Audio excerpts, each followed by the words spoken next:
1차 적성 검사가 끝나면은 이제 2차 심층 면접이 있지 않습니까?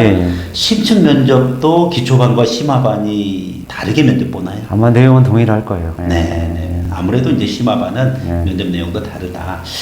자, 보통 우리가 이제 심층 면접하면은 그래도 어떠한 것을 물어보는지는 알아야 될 것 같은데요. 보통 1인당 10분 안에 질문을 던지는데 일반적인 거. 면접의 일반적인 거. 너는 왜 왔니? 여기 보면은 어떻게 지원하게 됐니? 이런 질문도 있지만은, 반드시 물어보는 게 4차 혁명 관련해서, 컴퓨터 사이언스 전반에 관한 거를 물어본다고 보시면 돼요. 그리고 이제 또 더 중요한 거는, 그럼 이런 4차 혁명 미래는 어떻게 되겠니? 뭐 인공지능이 발전하면 미래의 모습이 어떻게 되고, 뭐 이런 것들을 이제 구체적으로 묻지 않을까 생각합니다.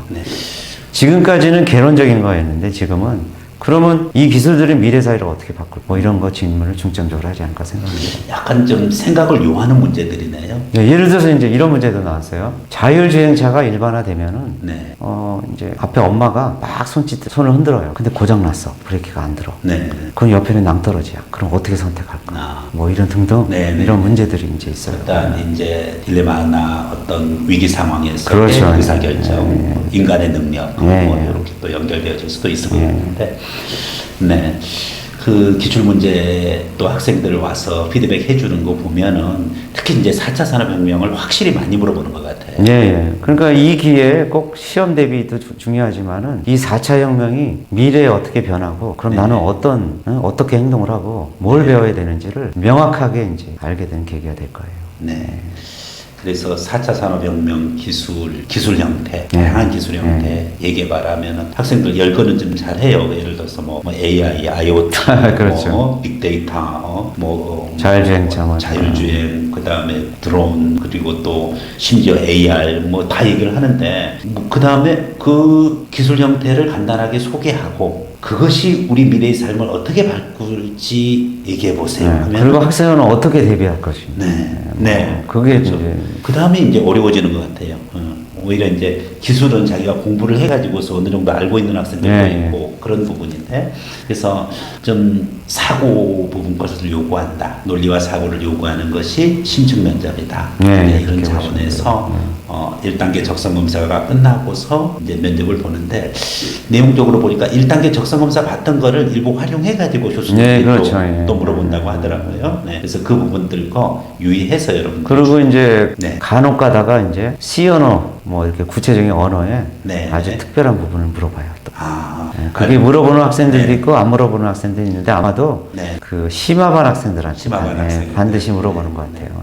일반적인 걸 물어보다가도 이제 학생이 답변 여력을 봐서 이제 추가적으로 이제 심화적인 내용을 물어보는 그런 경우도 있고 아니면은 기초반과 심화반의 내용을 구별해 가지고서 그래서 면접을 진행하는 경우도 있다. 어쨌든 이 과정을 대비하면은 그 소프트웨어 전반부터 시작해서 4차 혁명까지 이렇게 그 다 두루 섭렵하는 대비이기 때문에 한양대를 준비한다는 거는 4차 혁명 플러스 소프트웨어 전반에 관한 것들을 준비한다.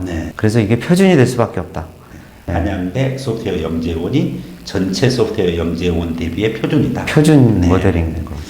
그 기초반에서는 이제 심층 면접 내용이 인성이라든지 아까 소장님 말씀드렸듯이 이제 소프트웨어 활동 경험이라든지 학업 자세 그리고 또 4차 산업혁명이 우리의 미래에 미치는 영향 그리고 어떻게 대비해야 되느냐 하는 거라고 하면은 일반적인 걸 물어본다고 하면은 심화반에서는 실질적으로 그 프로그래밍 능력을 검사한다고 하는데요. 그리고 이제 그거를 어떻게 그 자소서학과 항목에 지원 동기라든지 강점과 약점이 철저하게 이 프레임이 그 소프트웨어 기반이 돼야 돼요.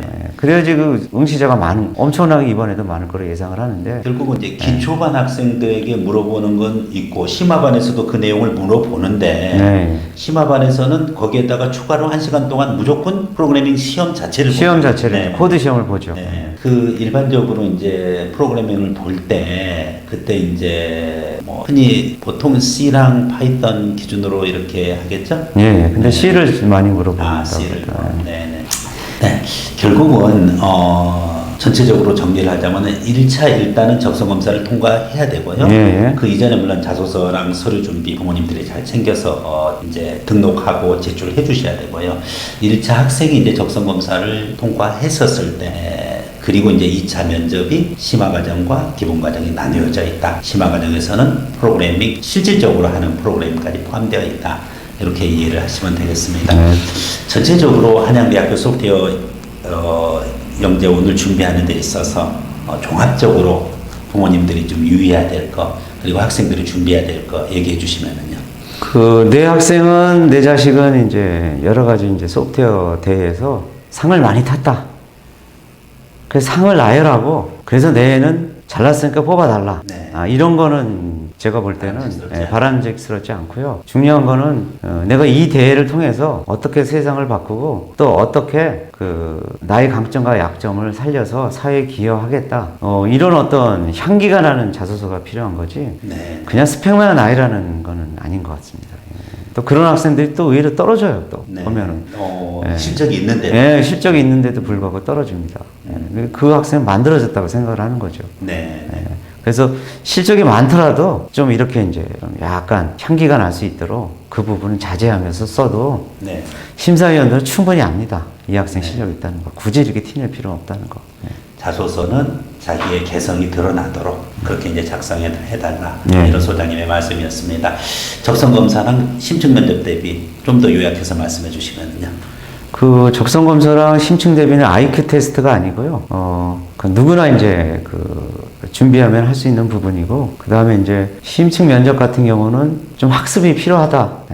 왜냐면은 C 언어 이제 테스트, 파이썬 테스트 이런 거기 때문에 그 부분은 좀 이제 테스트가 필요합니다. 그래서 내가 현재 기초반에 응시할지 심화반에 응시할지는 아주 냉정하게 생각해서 결정을 해야 된다 이렇게 생각해요. 그렇다고 기초반이 전혀 뭐예요.